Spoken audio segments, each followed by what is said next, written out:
Yeah, W. man. Oh man, I'm just grooving the new reality.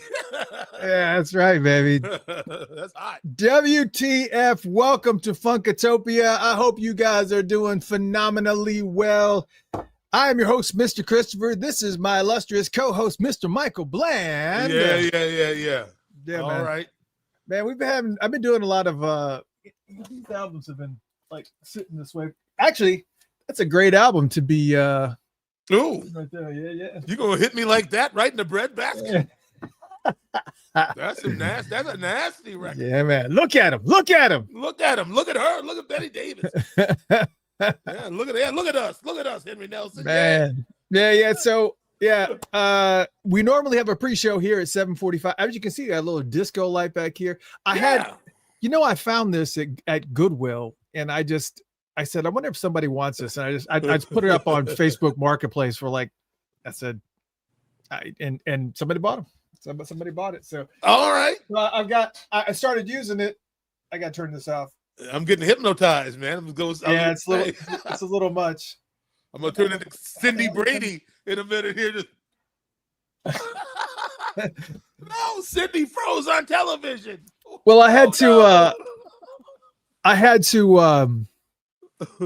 So I started doing this thing. I don't know if you're so busy, but I started doing this whole. I gotta get this a little more situated. I started doing a morning show. Oh, all right. So it starts at I don't know, 11-ish or something like that, just because I wait until that time so that the California people that are, it's not like crazy early for California people. So if they wanted to come in at 8 o'clock, they can do it. Okay. And essentially it's just jam sessions. It's all that it is. It's just jam sessions. So, well, what are you playing?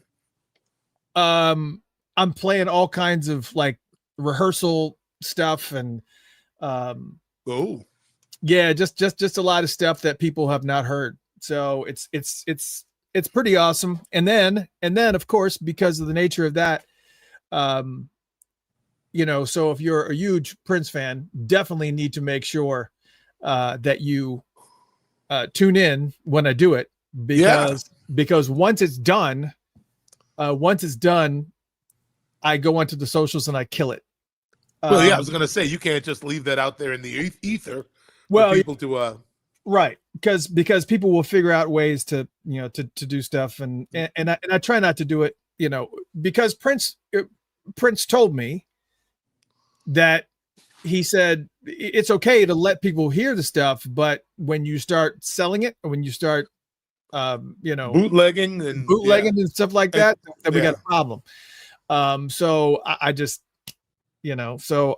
adhered to what he said was okay and what he was not said was okay. And what I tried to do, what I was going to do, is that after the show was over, I was going to let the Patreon folks hear it, but that was just nah, all somebody's got to do is join up with some membership, a low end membership, go and just and figure out ways to. And I was just I can't do it. I just gotta just put it behind a wall, or just kill it. And so that's basically what I've done. I do it in the morning.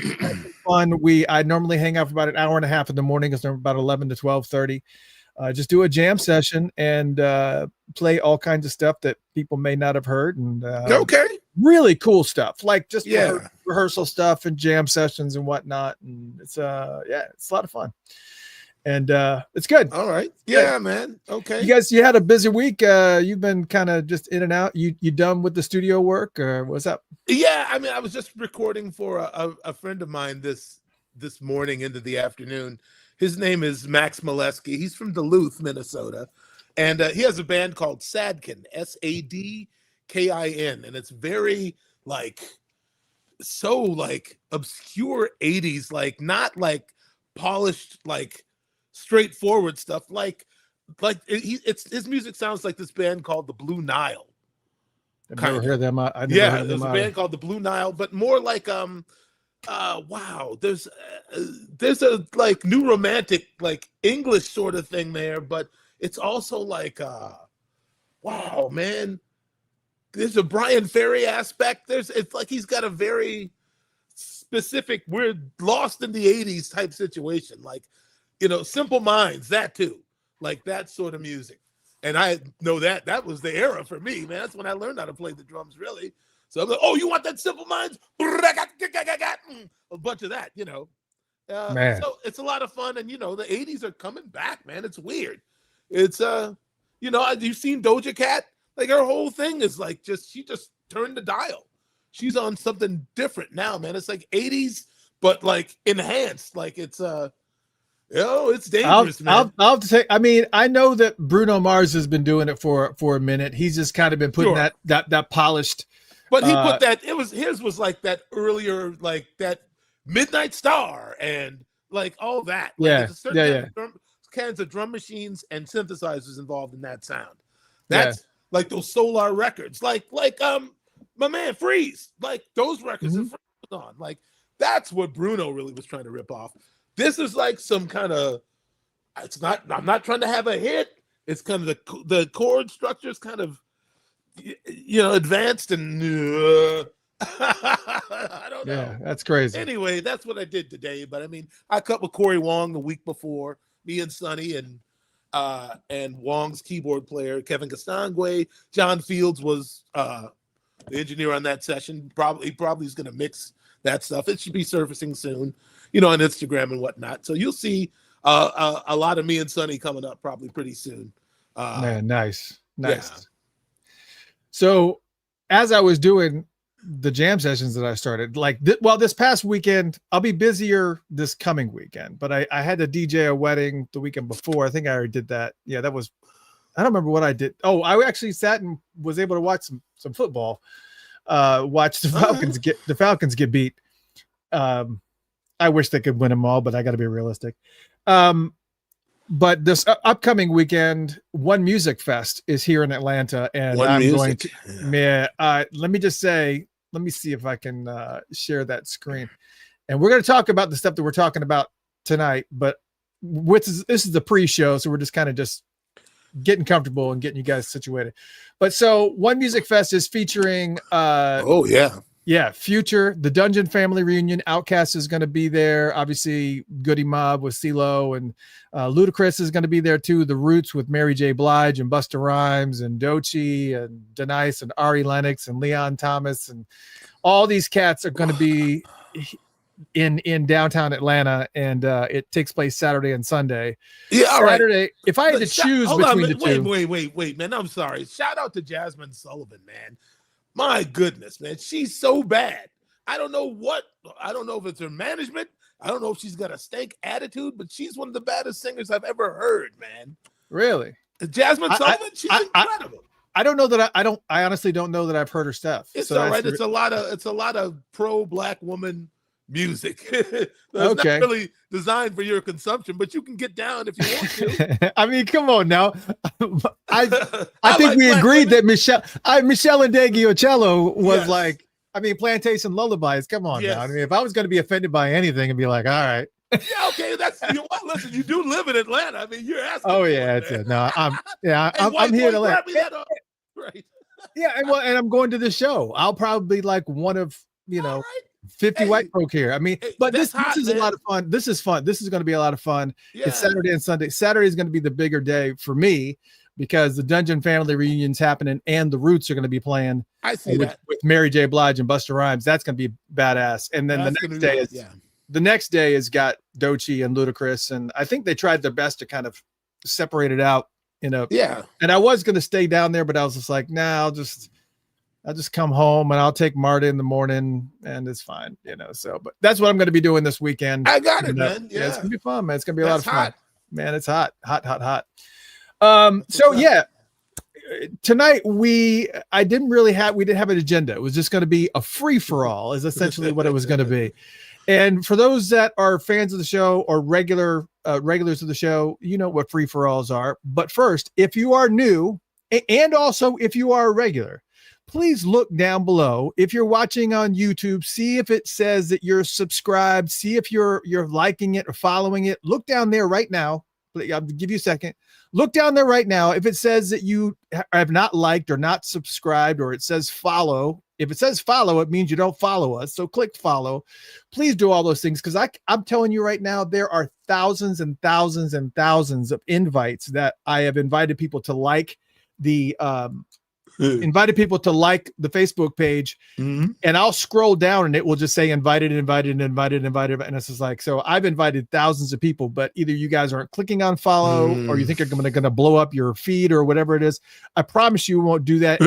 And whatever you get from us is pretty awesome. So I try to not, drip out bullshit and let you, get annoyed by, so anyways, please like, subscribe, follow, click any button that looks like a positive thing that looks like I'm gonna keep up. Sorry, yeah. Find my other glasses. These are my old glasses, and I don't know what the difference is, but here's what I can tell you. The new glasses that I got, the ones that you guys have seen me wearing for months, for whatever reason, I'm just not a fan. The way it makes my eyes look crazy, and if you zoomed in, it looks. But these are the old ones, and I just think these just fit my face better, I guess. And they do. I don't know. Maybe I just got to get some new frames in this, or new lenses in this. That's what I'll do. Anyways, tonight I was doing this morning I was doing a jam session and we were playing a bunch of what were we playing? Oh, we were playing a bunch of rehearsal sessions for Miami 1985 sound checks, basically. And I see my buddy in here, a man named Briggs. Is that what it says there? Yeah, I see him. Yeah, he was asking. yeah. I really like the duet she did with her. I think it's called "Girl Like Me." Who are we talking about? Talking about Jasmine Sullivan. He's asking, what's a good tune of Jasmine Sullivan's that you feel would capture a new listener to her? I'd say that. Good. Listen to, I think it's called "Girl Like Me," and it's Jasmine Sullivan featuring her. Yeah, I think the thing about One Music Fest is that it's definitely become more hip hop leaning than it has been in the past. Because when I used to go as press, I think when they started to go a little bit more hip hop, they don't grant me press anymore, just because. And I got some amazing photos from One Music Fest, but when I went, it was like Jill Scott and Erykah Badu and Anderson .Paak, and there was just some great those types of acts in there, and they kind of lightened up on those. And they don't do those as much, and so now it's more hip hop leaning than anything else. And I think that's why they're like, you're not hip hop. When we were doing that thing, you are more. I don't know, man. I just wish music wasn't so segmented. I really, you know what I mean? It's like Bill Graham really. I miss having a dude like that, like high up in the ranks, that could bring Steve Miller and Miles Davis together on the same bill. People need a reason. Music is synergistic, man. It's like you have to be exposed to new sound and just new ideas and whatnot. And I just think if I go to unfortunately, what it is that Black people don't get invited. It's like I'll tell you, in Minnesota, a lot of bands that'll go to Atlanta or Chicago won't come here. A lot of acts, like Black acts, they just won't, because they either get too much of a hassle from like the local law or the local, whoever's in charge of certain things. It's like there's a lot of shows we don't get. I think when Run DMC, like the Tougher Than Leather tour, I don't think even came here. Well, and while a lot of funk acts. Yes. Okay. Go ahead, man. A lot of funk acts don't come to Atlanta anymore. I mean, really? Oh yeah, no. I mean, it's hip hop acts will come here all day long, but a lot of the funk acts, they won't come to Atlanta. They actually go into Stockbridge, Georgia, which is, I guess a predominantly Black area. I don't live down there. I don't know what the actual demographics are, but they do a lot of shows down there. Like those shows that we were talking about, like a few shows ago, were Zap and it's Morris Day of the Time. All those shows go to Stockbridge, and they play it this one. And I have to drive down there all the time to see the shows. But like hip hop shows, they'll be all over the place. Why can't they put? I didn't realize it was even segmented like that. Oh yeah, it is. You why can't you put, the P-Funksters on the same bill as the, whoever I was looking as Clips and them, and the Roots and whatnot. I mean, it's not. I don't know, man. Yeah, I don't understand why it's like that. I can't really make, I don't understand why it's like that. It's the reality of it. It's just the reality. I don't want to watch 9 hip hop bands, hip hop acts in a row. I just don't. Yeah. Well. How many pairs of baggy jeans I got to look at? Well, I think that's one of the reasons you heard. Not all day, man. Come on. Yeah. That's me. Yeah. It's just me. All hip hop songs have to start up like that. Mm-hmm. Yeah. Yeah. What? Yeah. Okay. Watch out. Okay. All right. We get it. Why don't you start rapping now? Do that right now. See, the physical equivalent of that is like when Beavis and Butthead would do like the breakdance move, like the one where it's like, I'm about to get into it, and they're doing all that. It's like, you ain't ready. No. Here we go. Oh shit. Yeah. I know. Yeah, we see. Anyway, it is what it is. People buy tickets for whatever they want to see. I guess it's just, I just miss music being a much more like midnight special. They didn't just play rock bands all night. You have the Spinners on with Kiss. You know what I mean? It's like, it's way more exciting to me, I guess. Well, I think that's why Coachella was such a success. I mean, Coachella has done a really good job at like, we're going to put Prince over here and also Coldplay and also Sheryl Crow and also, Doja Cat and also, James Taylor and also. I love it. All right, do that. Yes. Absolutely. That'd be so hot if somebody with some real influence brought back that sort of spirit to things. It'd be amazing. Enough of the segmentation, man. I want inclusivity. Oh yeah. I totally agree. But anyways, what I was saying was this morning I was doing the jam session and a man named Briggs, I know you were talking about the comment he just left, but he was in the jam session. He says, he was talking about some of the things that he would like to see Prince do or the estate do to release Prince stuff. And I said, you know what? That's a great idea for the show tonight. So I just went all in. So shout out to Briggs. For kind of setting the topic for tonight. But I don't know, man. It sounds to me like you're putting a little bit of pepper in the brew tonight, man. It doesn't go one or two ways. Oh, well, yeah, we're about to find out, aren't we? You got that? We got the ticker ready? I got the ticker. Get the disclaimer ready, bro. Yeah, I got the disclaimer ready. All night. Yeah, I forgot to upload the slideshow, so let me do that first, and then I'll run the ticker. Right. But yeah, so what we're going to be talking about is things that we'd like to see the estate do. Now, I'm not just talking about myself or Michael. I'm talking about all of you. And so some of you were leaving comments on the Facebook, on the Facebook, on the internet. Indie Facebook. Yeah. And then oh shit, I lost my train of thought. Oh yeah, so no, that's all good. But then also, what your wish list is, what are the things that you'd like to see. But we're also, on the flip side of things, we're going to give you the reality of what you're going to get, and also kind of pepper in some things that since I know that the estate listens to the show, or they're at least sent clips randomly about the show. So I want to make sure that we also kind of lay some things out there that I think are very, very important. They're not just silly wish lists. There's one person, I don't mean anything demeaning when I say this, but they said, she said, they need to release all the concerts. It's like, okay. It's just we can't do everything, but there are some very, very strategic moments.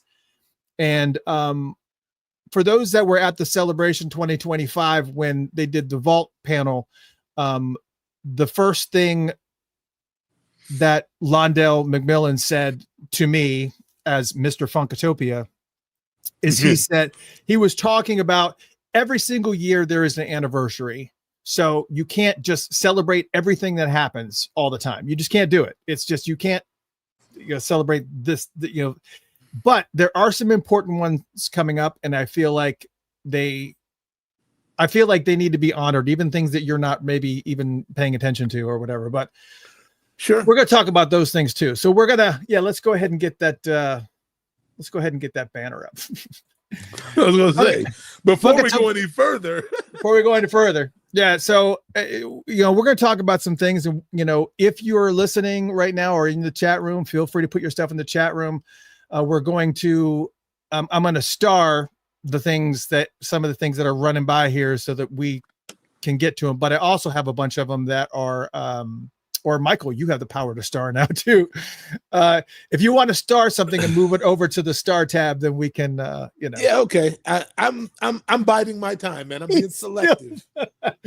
For those who don't know, this is the first time that Michael has actually logged in as an actual host of the show, and so now there's like all this power that is at his fingertips. That is. He's like, wow, this is a lot back here, right? Yeah, I don't, man. I might. Yeah, I don't want to. Yeah, I'll learn slowly. Yeah. Hey, what's going on, Nisha from London? Well, I don't know what time it is in London. It's got to be it's morning over there. I know that much. Yeah, because I know when they do the football games, when we see them Sunday morning, it's like late in the afternoon over there. So I know there's like, I don't know, a 12-hour window or whatever. Yeah. And I am one or two. I am starring the things that you guys have mentioned here. So I'm trying to do my best to kind of star some of the things that you're saying, but I also have a bunch that I captured earlier. So that all being said, I guess we can go ahead and move into this topic. I don't know really necessarily a smooth way to kind of go into the topic, but it's a lot. So let's should we start with what we know is coming, or should we start with like wish list and just kind of random ideas? What do you all feel should we do? Should we start off with wish list, or should we start off with things that we know are actually coming?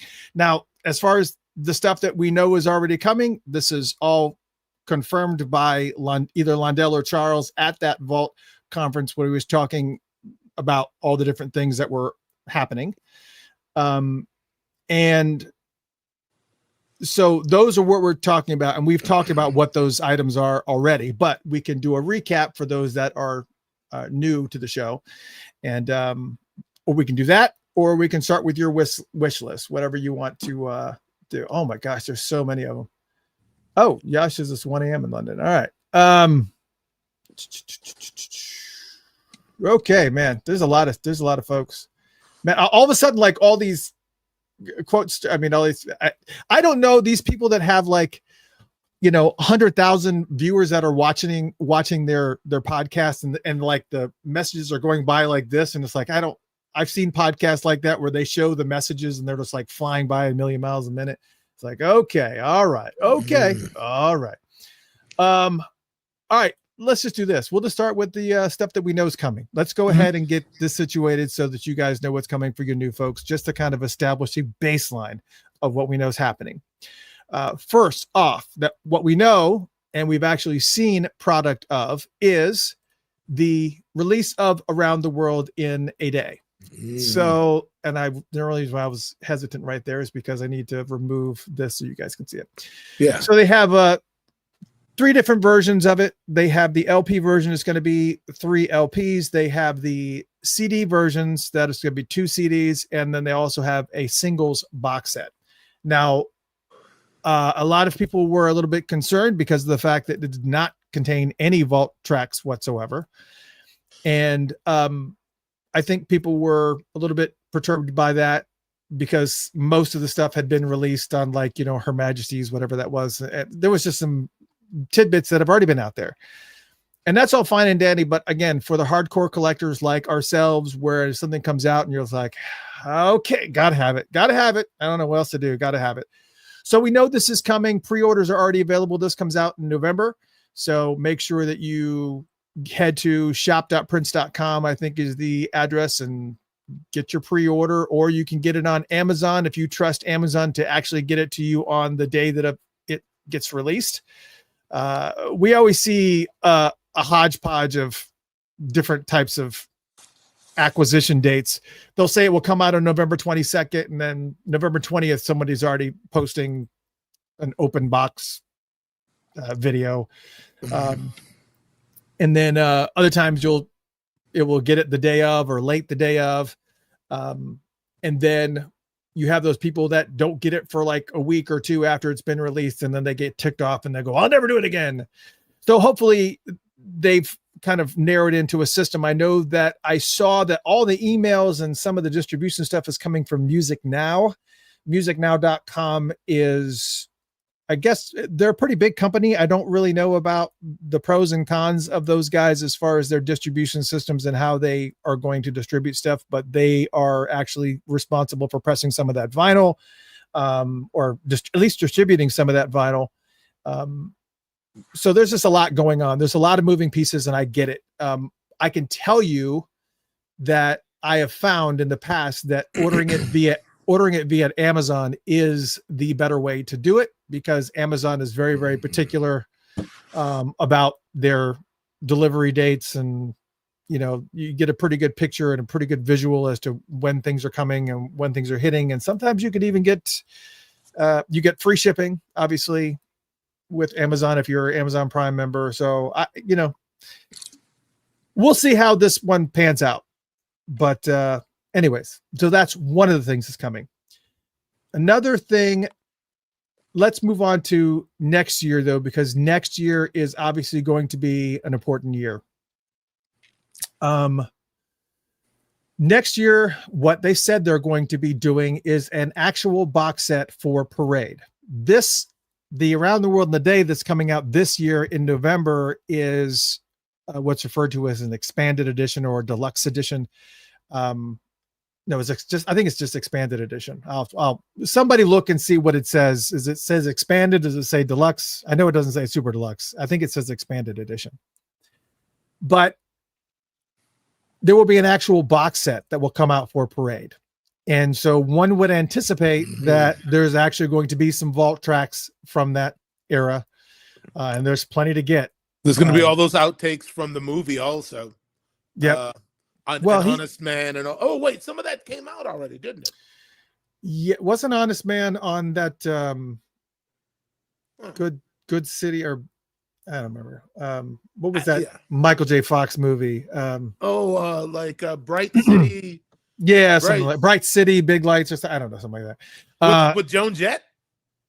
I think so. Okay. Yeah, there was like some driplets of stuff on it. Driplets, whatever. There was some stuff that was. I got there. you. Yeah, stuff got dripped out. Yeah, Delirious was on in a John Candy movie of the same name. Yeah, they were starting to push Prince's music into more films. Oh yeah, Jesse says it's on Crystal Ball. There it is. Yeah, yeah. I thought Jesse says Honest Man's on Crystal Ball. Yeah. Yeah. Well, sorry about that. But then there's Charade, which is like all that other crazy music. Like there's others here with us, and that was the Batman. That was the Batman era. I think is where that one was. It? Yeah, that was supposed to be on the Batman soundtrack, if I remember correctly. Others here with us, but it was. I think something creepy. Weird. No. I take that back. It was it's that other song. I'm drawing a blank. I'm sure the people in the chat room will. Dance with the Devil. Yes, Dance with the Devil. Yeah, that's what you're talking about. Yeah. I think yeah. No. So others here with us. Yeah, I mean, but there were some things that they had to pull off of that Batman soundtrack because he felt like it was a little bit too dark. And yeah, that definitely would have made it darker for sure. But I mean, from what I understand, what Prince said was working with Tim Burton was as close as he's ever gotten to really working with like a producer. He said, I just kept writing until he had enough material for the movie. He said he was very candid. Whatever he liked, he wanted to use. Whatever he didn't, he sent me back to the drawing board. He said he turned down this one jam I got called Dance with the Devil. This is before it got bootlegged even. Dance with the Devil in the Pale Moonlight. You should hear it. It's Dance with the Devil. He's like, but it was real dark. Yeah, it was. Yeah. So he knows it was a little too dark for even Tim Burton. Now that's dark. Yeah. So there is a Prince track, just so we're clear. I was mistaken about An Honest Man. My bad. I tell you. But there is a Prince track that is on that Bright Lights Big City soundtrack. It's Good Love, which was technically an MPG song, but Good Love is what's on that soundtrack. I knew there was a Prince song on that soundtrack. I just couldn't place it. But and yes, Pete. Yes, others here with that. There's a different energy moving through that song, moving through, I don't know, whatever it is. Oh, listen to it in headphones. It's even more ridiculous. Yeah, it's just blah, blah, blah. But all right, so the other thing, so we know there's a parade box set coming. As far as whether or not it will be packaged with the movie or Under the Cherry Moon, or if it's gonna have some more of those outtakes, like you were saying, from the film, or nothing's been confirmed about what's coming as far as that box set's concerned. Okay. And the other thing that they said was going to be happening, we're just talking about the stuff that we know is coming. They said that they were going to be doing reissues of Prince's final two albums, 2015's Hit and Run Phase 1 and Hit and Run Phase 2. He said the vinyl editions of those two albums are in the mix right now. That's cool. Again, and they said that they're moving as quickly as possible, but as of the Prince celebration in 2025, which was back in June, they said at that point that they only had 45% of what was in the vault digitized. Not mixed, not mastered, for none of that. Just transferred. Just transferring it to digital. That's insane. That's insane. So it just kind of gives you an idea that you're creeping up on. They're probably moved about 5% since June. So let's just say they did. That would be pretty quick considering the timing of it. But let's just say they're at 50%. So it took them 10 years just to digitize 50% of what's in that vault. That's insane. That's ridiculous. Anyway. And of course, one of the things that he said, one of the quotes that he said was, pushing too fast will result in releases which are not optimized for Prince's best legacy. There were 6 years before we became involved. We are not genies. And I got that quote from parade.com, who one of their people was there. Obviously, they were able to record or do something. So all right, that's an actual quote. And then, of course, the other final thing was the MPG Music Club, the reincarnation of the MPG Music Club, which they said was coming. He essentially had said that Prince had essentially left a blueprint for what needed to happen, and he was just way ahead of his time when it came out. Because when they were releasing, if you remember the MPG Music Club, you would have remembered that back in that time, if it was an hour-long show, you literally had to click and then walk away and go make yourself a sandwich or something, because it would just take, it would take a couple hours to download something. It was just, it was, the files were just huge because he was so far ahead of his time that the bandwidth and the capabilities of the internet just weren't caught up to where Prince was. And that was just the reality with pretty much all things Prince, is that he was just so far ahead of his time all the time that it was just, oh, okay. All right. Yeah. And then so Arlene said they're not going to get more people on the job. That's more people you got to watch and try and trust to not do something foul. Nuh-uh. Keep it small. I want the quality. The quantity, you can go at whatever phase. I want the quality. Yeah. Yeah, absolutely. So as far as the MPG Music Club is concerned, we have no idea what that's going to look like. I think that would obviously make it very, very simple to shut a lot of people up, just very bluntly, because with all these people that are complaining and fussing about, we want this, we want music, we do what, this makes it a lot easier for them to be able to distribute things into a subscription-based model that you could drip a couple singles a month, and just like put things out that are just remixes and information. And there's so much more that you could do. in quickly, because all you have to do is just have the digital version of it and go click send, and it's out there. And that's that. You're not pressing it to vinyl. You're not doing it to CD. You don't have to worry about packaging. You just here it is. Sure. So I think that's good. I think that'd be good. Yeah, there are cost-effective ways to make it happen. I mean, but you know what it is, man. I mean, I hate to be this dude, but I have to say it, that the more they offer, the more criticism is going to be drummed up, you know, because they're not always going to put it out the way everybody else wants it. For instance, I mean, I think it's a get to have Around the World in a Day a remastered version that's like, you know, like sounds as loud as everything else I'm trying to listen to these days. I think that's great. That's a great get. But so many people had so much of a problem, you know? So they're going to keep having problems. That's the thing we need to realize, is that there is a proportionality, there is a duality to respect here, which is the more they do, the more criticism they're inviting. Yeah. So I think that, you know, people need to be realistic about that. It's like the more you, no, not that way, I didn't want it like that, you go discourage the only people who stand between you and this material. You know, right. I think that, you know, Prince fans have a lot of enthusiasm, you know, and some of them have a little sense of entitlement. Oh yeah, you know? It's really, really bad. There was the camp. You know what's interesting about Prince, and I've said this before, you were either a fan of Prince or you were indifferent. Yes. I've never seen anybody go, I hate Prince. Oh my God, I hate it. I've never heard it in my life.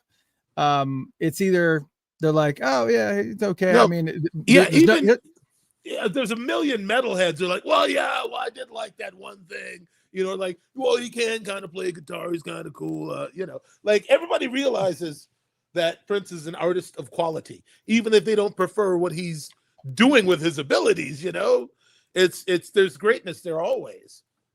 Right. Yeah.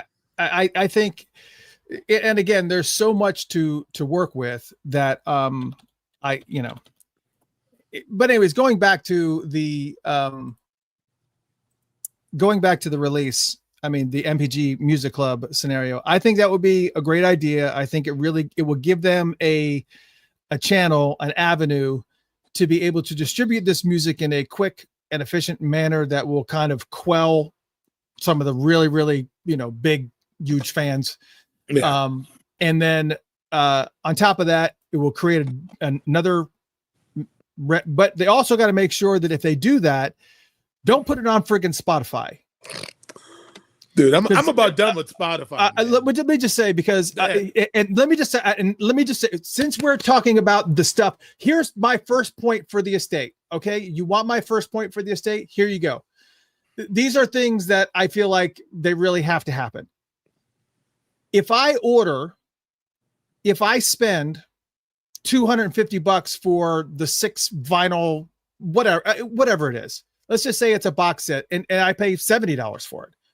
All right. If I pay for a box set and I pay $70 and I have to wait for it to be delivered to me, I damn sure do not want to be on Spotify at 12:01 a.m. on the day that it released, and I don't have to pay for anything. I can hear every single song that's on like a super deluxe box set. Mm-hmm. Not just the core remastered thing. Everything, all those vault tracks that were on 1999, all those vault tracks that were on the Sign of the Times Super Deluxe, all that stuff was readily available for free on Spotify. Yes, I realize that you can. They do have free versions of Spotify though. So yeah, I have it. I have the free version. So that's what I'm saying though, is that so you don't even have to pay for it to get the luxury of hearing all those tracks that I just paid $70 for. Mm-hmm. And a lot of people don't even bother to listen to it in a stereo system. They're going to listen to it probably digitally anyways. Oh yeah. And so there's so much money being lost. And I think I remember Taylor Swift doing something very, very similar where she would release the album, but it would not be on Spotify for a month. So if you were a hardcore, yeah. Oh yeah. If you were a Taylor Swift fan, you had to go out and get it. or have to deal with the fact listening to your friends talk about how great the album is for an entire month. You know, before you're going to get to hear it. You got to go out there and spend your money. So I think it makes a lot more sense to kind of, you know, don't put it out on, you know, these music platforms like this right out of the gate. If I realize there are people like yourself that like the Spotify and stuff, which is great, but again, you can't be complaining about, you know, lack of revenue for a specific thing, but then be giving stuff away for free. That's right. It's just doesn't make any sense. It doesn't make any sense. And so I think there's got to be a middle ground. And again, that further applies to the MPG Music Club, because then you can release stuff and the only way people are going to hear it is if they pay. That's it. I mean, that makes it even more exclusive, man. To me, that's the move to make. That's right. Yeah, absolutely. Yeah. Don't pander for fair weather fans. Serve the people you've got who are constantly waiting, who are nipping at your heels, you know? Right. Exactly. Yeah. Yeah. So that's kind of where I am with that. I just think MPG Music Club makes so much sense from a revenue perspective. They'll be able to keep a lot of people happy, and they'll also be able to kind of, you know, it's just no. I think you're right. I mean, yes. I mean, that's why Prince did it. He wanted to cut out the middleman, you know? I was trying to see if this actually saved. I wanted to, I've got to remove this, and I got to pull another thing because I wanted to show something. The other thing that I want to, the other thing that I wanted to make sure, this is not on the radar. So those were all the things that they've announced. They said are coming. Okay. We haven't even talked about the Purple Rain Broadway musical. We haven't talked about that at all. We're not talking about that. We're talking about music right now. Although this could be expanded to talk about some of these, you know, extraneous efforts and dance parties and things like that they're doing. And I know people have requested that, so we will talk about that. But something very important besides the anniversary of Parade happens next year, and we've talked about this before, and that is it's the 10-year anniversary of Prince's passing. Yeah. And it is also the 10-year anniversary of his final 2 concerts that he would ever do, and they have recordings. I'm not talking about Paisley Park recordings, although those are fantastic, and those are actually, you know, were overseen, and those were kind of you know, they was done in a studio type of environment. You know, you had Scotty Baldwin running sound, and everything's just being tweaked out and perfect and whatever. But those 2 final shows in Atlanta, not the shows that he was, the ones that happened here,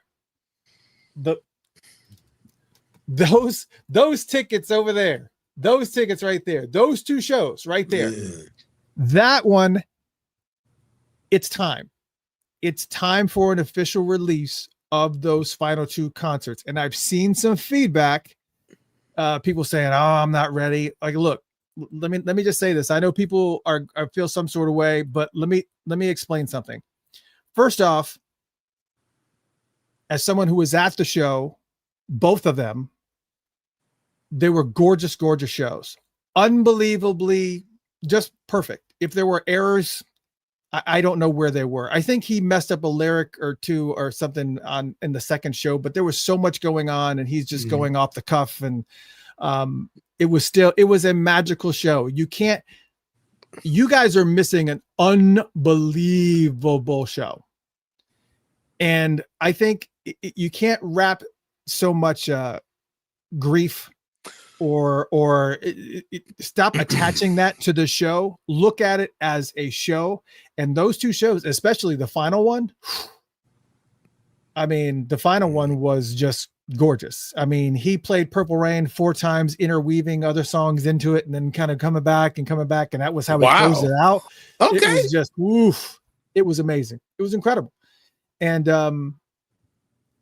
I can tell you that if they did an official release, it would be fantastic. And here's the other thing. It seems like next year would be the perfect year to do it. it's the 10-year anniversary of that show and the 10-year anniversary of his passing. So I think it's an important year. You can't, we're getting too old. You can't make us wait till the 20-year anniversary, are you? You're not going to do that on the show. Also, some of us are never going to get over it. Oh, yeah. That's the reality. Of course. Yeah. That I've personally given up trying to figure out how to grieve this situation. Like, if it's got to come naturally, just, you know what, I'm just giving myself permission to just, as long as it takes, because I still have not really reckoned. It was 10 years he's been gone. I have no sense of closure over the situation. So I can relate to a lot of the people over here in this, you know, in this column. You know, I can relate to the fans in a way, you know. It's something specific about him and what he was trying to do while he was on this planet. It's just a different resonation, man. I mean, a lot of famous people die all the time, but it's just, I can't even explain. It's different. I feel a hole in my life that people related to me didn't leave, you know? Yeah. I mean, I'm just being real right now. You may as well try to get on with it and enjoy the music that he left, you know, because the grief is going to get you nowhere. You have to, Prince wouldn't want people, you know, too sad to listen to, you know. Yeah, but I think if they listen, because the show was not a somber show. It was really upbeat and positive. And I think if people heard it, it's not wrapped with that mystique. And on top of that, what's also this show is pretty important to me too, because I've told this story 100 times, is when after both those shows, I got home and it was like late. It was like after midnight. It was late. And I said, should I wait till tomorrow to write this review? And I was like, nah, I'm going to do it now. I'm just going to do it now. So I sat down at the computer at night and I stayed up till like 3:00 in the morning, tapping out while it was still fresh on my mind.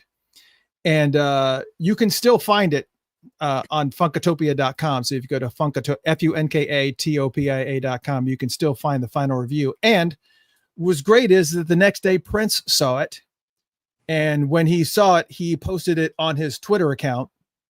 He put audio perfection, and then he put the link to the review in there. And it's, you know, so it holds a special place in my heart too, because yes, sir. Then, you know, less than a week later, he would have left us. Right. So it was like one of the last tweets that he did. So it was just like, okay. You know, it was just, so I think it's 10-year anniversary of his passing, 10-year anniversary of that show. I know that they got a lot of resources focusing on, the Parade box set and making sure that's going to be everything that people want, or that they think people want. But there's a lot of work going into it, hundreds of man hours that are working on the artwork and the typography, just everything that goes into it. Sure. So it's kind of difficult to also say, hey, while you're at it, can you also do this thing? It's got to be really special because it's the 10-year anniversary, you know. So I get it, but I think that you have to have some type of resources there. I don't believe that there is video to that show. If it is, it would be something very, very similar to what they did with at Paisley Park, where they had one over his head and they had, you know, one to the left, one to the right, because there was no moving camera parts at the show that I saw. There may have been, and if there is, it's, you know, whatever. Sure. Hey, can I just mention something right quick? Yeah, go ahead. Because this guy just mentioned somebody who I think about a lot. Dave Hampton. Dave Hampton came all the way up here in the middle of winter to refurbish basically every studio in Paisley Park, as far as I can understand. It was mainly him and Prince. He would call me sometimes. He'd be working, wiring stuff. He's like, man, I don't know how you guys live up here, man. You know, and this is a person who also built like Herbie Hancock's studio. He built a small portable studio for Prince so he could work while he was in his hotel room. This thing, you open up the two things, it's in a road case, and it was just like a key, a computer, a mouse, a controller. Like, I mean, Dave Hampton is one of the most brilliant people I've ever met in my life. And I just wanted to give a shout out to him. He met with some unfortunate health scenarios, and I haven't spoken to him in a while, but my heart is with him. I'm sorry, I don't mean to turn this into a dedication. No, it's fine. But I saw his name, and it really, this is a person I think about on the regular. Really, one of the most brilliant men I've ever met, and I can't say enough about him. He was so astute, and he tried to explain. He actually successfully explained to me a scenario with him. I don't mean to take such, but it's fine. Let's do it. Yeah, it's free for all. He's telling me about how he said Prince is a hard person. Prince doesn't take no for an answer easily. I said, yeah, I got you, man. I know. He said, you know, some of the things he asks for, like they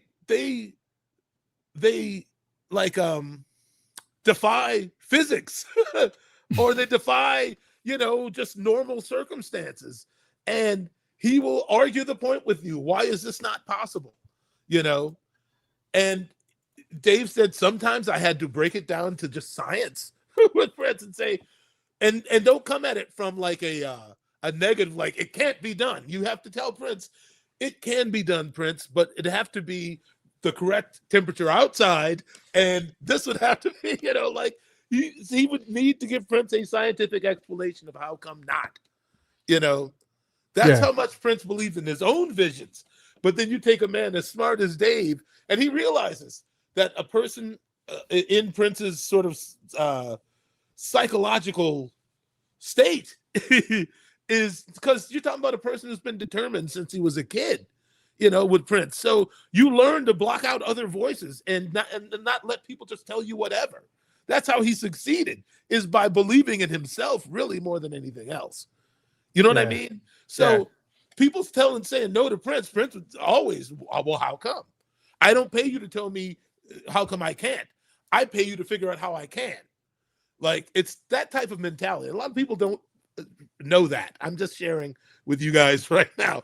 But Dave, he was like, he's such a seeker of information. Like, Prince is really, you know, he's really kind of just lived in this sort of other realm where like things were possible to him that, you know, that scientifically, you know, you could explain. Well, no. And Prince would argue with you that I can, you know, I mean, I watched him manifest things. I mean, what do you think the Purple Axe was? He was like, I want a wireless MIDI controller that has a port so that dry ice, I can shoot out smoke. That thing showed up at Paisley Park like 4 or 5 months later, you know? So it's hard to tell Prince no, man. But I just have so much, just infinite respect for this person. I just wanted to say something on him. I hope somebody lets him know that I love him. He changed my life. Dave Hampton. I'm sorry to get so emotional about it, but you pulled something out of me, Pete, but I appreciate you for it. Okay. Yeah. I mean, yeah, I don't know the specifics of what his health issues were, but it would be fun if he's well enough to join us on the show. I'd love to be able to kind of get to, but I don't understand. I think it's unlikely. Audrey would know better than I, but Audrey Johnson, because Dave is actually a mutual friend of us, but she's been closer in contact with him and his family than me. So, I mean, if it was I'm sure she's watching or she'll see, and you know, but I understand that it's probably not a possibility. All right. Well, and I want to make sure too that you guys know, I've seen a couple of questions of people asking, where's Lisa? That's next week. I saw a couple of questions pop by. Next week, we have Lisa Coleman on the show. That's right. The one and only Lisa Coleman. We're going to be sitting there talking to her. Obviously, we're going to have some Prince stories, but I'm going to be focusing on stuff like the collage stuff and Wendy and Lisa projects and some of her backstory, because I really want to get to know her. And I don't think that anyone's really kind of given her people give her flowers all the time, but not in the way that I think that we're going to do it next week. Because I want to make sure that we really, really pay attention to her, because I think a lot of whenever she's been on there getting her flowers, Wendy's normally always been sitting there to the right of her, or and we'll take her too if she wants. Yeah, to absolutely. Join. But I just want to make sure that No, Lisa gets the attention they deserve, and both Wendy and Lisa need to get the attention that they deserve. I feel absolutely. like feel like they have been, Wendy and Lisa have been just, I don't know. They just they get treated like cogs in the wheel, but I don't think that people really truly understand the level of detail and the level of depth that Wendy and Lisa gave to Prince's music, and especially all the work that they did with the Sign of the Times stuff. There is so much music that's on Sign of the Times that was filled out and fleshed out by Wendy and Lisa. And when Prince released that album, they didn't get a nary a credit or even a thank you. So I think there's some things that, people just don't know about the work that gets put in. And you kind of cross that path from contributor to a hired hand in a way. And, everybody, Prince was his own thing, as we've already talked about. But the point of that being, I'm looking forward to being able to give them their flowers, specifically Lisa, since it's going to be amazing. It's going to be incredible. So hope you guys enjoy this. They're incredible. Their records are so good. I mean, I already pre-warned her that I was going to fangirl on Eroica. So I said, all right, this is going to be clear. Yes. I mean, it's all their work is impeccable. I mean, it's all valuable. Yeah, it's all valuable. All right. So we know what's coming. So, and we already kind of kicked off what do we want? What's our wish list? What is our, what kind of things do we expect? Are we going to the phone? We going to the phone on this one? No, we got some clips up here. I don't know if I don't know if I'm brave enough to go to the phone. We might get into a shouting match with Rodney. Rodney. I said they should put it out right now. That's not what I said. That's not what I said. All right, so here's some random ones that show. Actually, let me start by going to the ones that I started seeing earlier on Facebook and Twitter. We'll start there, and we'll start with Anna Isbell. That was the one lady I referred to, where she said they're going to release all the concert films. Sure, why not? Again, if this was something that the MPG Music Club would certainly make that a possibility, but the reality of it is, Prince recorded every single one of his shows, regardless of how crappy of a recording it may or may not have been, because he wanted to get an idea of how the show went, what could be done better, whatever else, so that he could tweak the show as he went. So this is just, first off, I don't think there is a person on the friggin' planet who has heard every single Prince concert. I just don't think it's possible. I mean, other than Prince himself, it's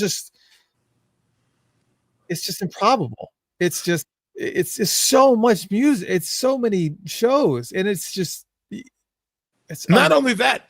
I mean, he probably videotaped almost every rehearsal. Also, yeah. I mean, it's a lot of so much stuff. Yes, there's so much. Yeah, I said this years ago. I did an article. It's called "Why Prince is King." That was one that Prince really liked. He tweeted about that one too. But at the end of it, it says, even if you were given full access to the vault to be able to listen to everything that you wanted to within your heart's desire, you would not be able to get through it. It's just not possible. You would not be able to get all the way through it. And even if you thought you got all the way through it, you'd be laying on your deathbed and someone would come and whisper in your ear, "Oh yeah, I forgot about that show at New Orleans." You're like, "Oh, I didn't get it all." Here's the thing, though. It's like impossible. The time he took to create it, the time he took to rehearse it, like in a lifetime, he created more content than anybody could live to even digest.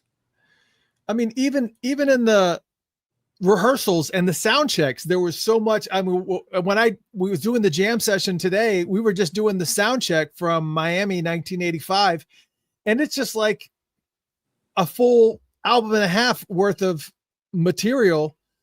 I mean, there's probably about 2 hours worth of sound check for Miami 1985 where they're playing like 15-minute versions of 17 Days. Oh, sure. And it's just like, yeah. You can't do it. Yeah. You can't do it. Not sit and listen to every single it's just not possible sound and song. And because did you hear that version of that song that he did? It's like, oh boy, really? No, okay. I fell asleep. How was it? No, I had to eat. There was a fire. Had to put out a fire. Anna B said, we'll go. I'm going to go back and forth from the Twitter ones to the ones we're seeing here in the chat room. Upstairs tours of Paisley Park. I honestly don't think there may be a possibility that they do that. But there's offices up there. There's other things up there that are, his living quarters and things like that I just don't think that they're just never going to just make it publicly available, because then I think there still needs to be an area of mystique with, I don't know. I think the only reason I would argue against it, the only reason I would say, I mean, does anybody know? I've never been to Graceland because I'm not that big an Elvis fan. Same. But do they let people into Elvis's living quarters? Would be an important. I don't know. Anybody they don't belong up there. You're right, Alana. They don't belong up there. Yeah. But I mean, it's yeah. There you go. Yeah. Well, I mean, all right. Here's another one. Everybody wants what they can't get. Bud Wilder said, I read somewhere that there's a follow-up album to 1999 in the vault. Not sure how true it is, but would love to hear that if it's true. Oh, and When Doves Cry with the bass. So there's real specifics. I don't know of any follow-up to 1999. I don't think that there is. I think there's some loose tracks from that era, from the 1983 era. There are some loose tracks that exist up there. I can kind of give you a sampling of some of them, but they could be just like any other vault type of release where it's just a random song that sits out there. Starting to see some new songs floating out and about right now that I'm starting to see pop up. Songs like Blood is Thicker Than Time. Oh yeah. Rave, church style. The Halls of Desire. There's like some little, I like that one. There's little snippets of stuff that are popping up that have not been officially released that we're kind of seeing leaked out. And that's the other part about this too, is that you think, okay, well, what are we going to be doing here as far as getting ahead of what these bootleggers are doing? It's just, and that's again, that speaks even more to the efficacy of having something like an MPG Music Club where you can beat them to the punch. You can say, all right, I'm going to get the money before you guys do. Although it's obvious these people have been sitting on these tracks for a really long time. It's just, yes. Yeah. So anyways, there's that. Where were we? Let me see if this was the other. I think this was. Well, somebody did say this right here. I'm sorry. Are you showing something? I'll let you no, that's right. And then Go ahead. Then I'll show this. I reside in Memphis. Not all parts of Graceland are accessible. I just wanted to clarify that they don't let them look into all of Elvis's personal sundries and whatnot. Yeah, I think they shouldn't do prints like that. And that's the reason why and I think there's, just like with the concerts, there's an emotional element of this that's tied to it too. That's one of the reasons why they covered up the wall over there by the elevator down there in the foyer of Paisley Park. So when you walk into that main central area there by the kitchen in Paisley Park, there is a wall there where the entrance to the elevator used to be, because they know that it's going to be a little bit problematic. And cause some serious emotional outbreaks for Hey, people listen, just to see that elevator. let me say something, because I don't know if it's true or if it's not, but I know somebody who used to work at Paisley. They stayed for a few weeks after Lundell took over, and then they left. But if I'm not mistaken, oh, thank you, Max. Max says I killed it today in the studio. Thanks, Max. It's always great working with you. That's the person I was talking about earlier in the podcast. But somebody said they saw people using that elevator. And I'm like, man, if that's not the most disrespectful thing I've ever heard, maybe that's why they put the wall up. I don't know. But this particular person said, I would never get in that thing. I'll take the stairs. Just so they're doing the right thing. Whenever they put the wall up, it must have been. I feel the same way. I absolutely feel the same way. There's no way. How dare? And it would be completely disrespectful, in my opinion. I'm hoping this is not conflicting with what you're saying, but no. This is how I feel. I feel it's completely disrespectful for that elevator to be in service anymore. And the reason for that, if you want to put another one somewhere else or whatever, that's I don't know, just for ADA compliance or whatever it is that you need to do. I mean, maybe there's one out in the back, but that one, nobody should be standing or riding in Prince's final resting place. And again, I don't have it. I'm not speaking from any factual. I ain't been there. I ain't talked to anybody who works there. That's how I feel about it. If that was happening. Man. No. Yeah, I can't. Yeah. Elena, yeah, you're right. Elena says, are you kidding me? Elena said, sadly, there's some Prince fans who are macabre and would lay down the spot and take photos. No. She's right, though. You would be don't even act like you wouldn't be surprised if somebody did that. And that's why half of these people get the half, get the hand. And that's why they're trying to encompass get in my space. I don't know where you're coming from with it, man. That's why some people are going to get their ass beat. If you got it in you to do that, I don't need to know you, man. Yeah, that's not cool. Yeah, we're out for sure. I wanted to also make sure that I made note to, I can't remember where it was at. I think a lot of people here. Thank you so much for all of your comments. We see them flying by. We're trying to kind of manage and keep them up with them as much as we possibly can. But Sean says, I'm not going to name it, but it says, actually, Mr. Christopher, 12 songs in their entirety from the blankety blank sessions have been leaked today. Actually, I'll just go ahead and say it because it's already in their chat room. But it says in their entirety from the Diamonds and Love Symbol sessions have been leaked today. Actually, those sessions, those bootlegs, there was like 29 of them, because even the songs that you've already heard are different versions, like totally different versions.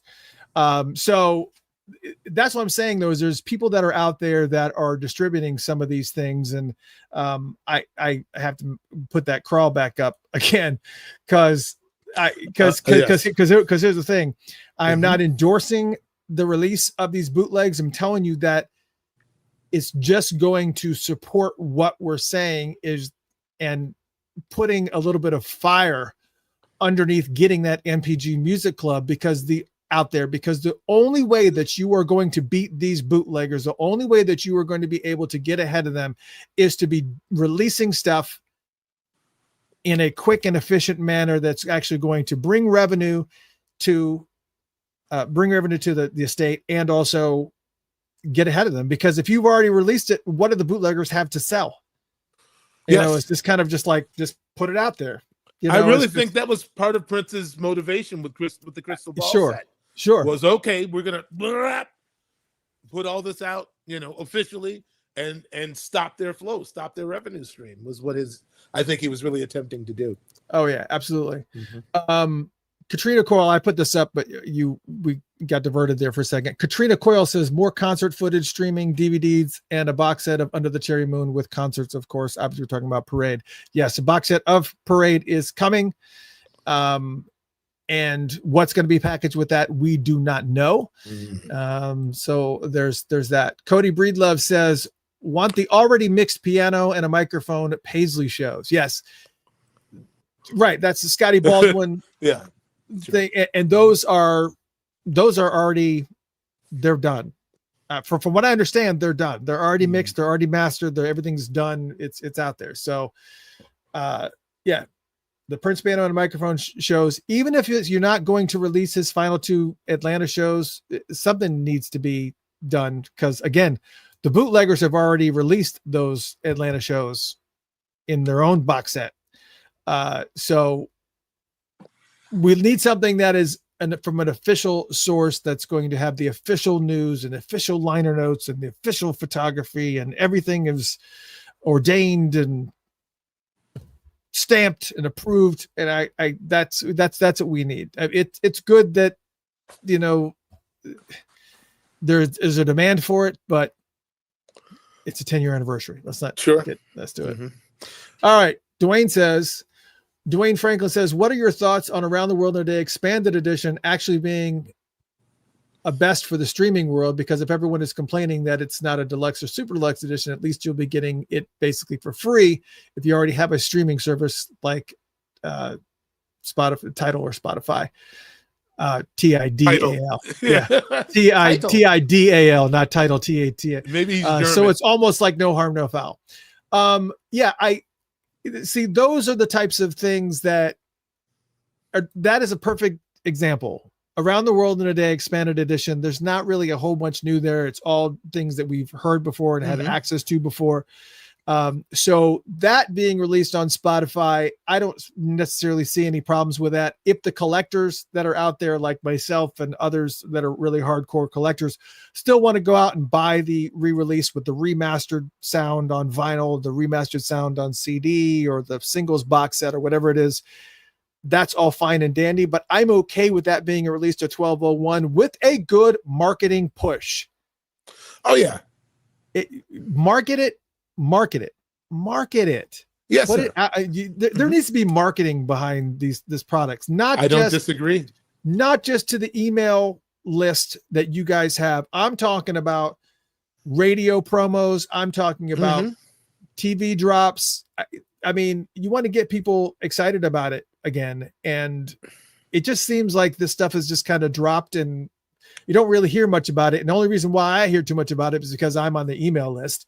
And of course I follow Prince and Paisley Park on Twitter and on whatever else.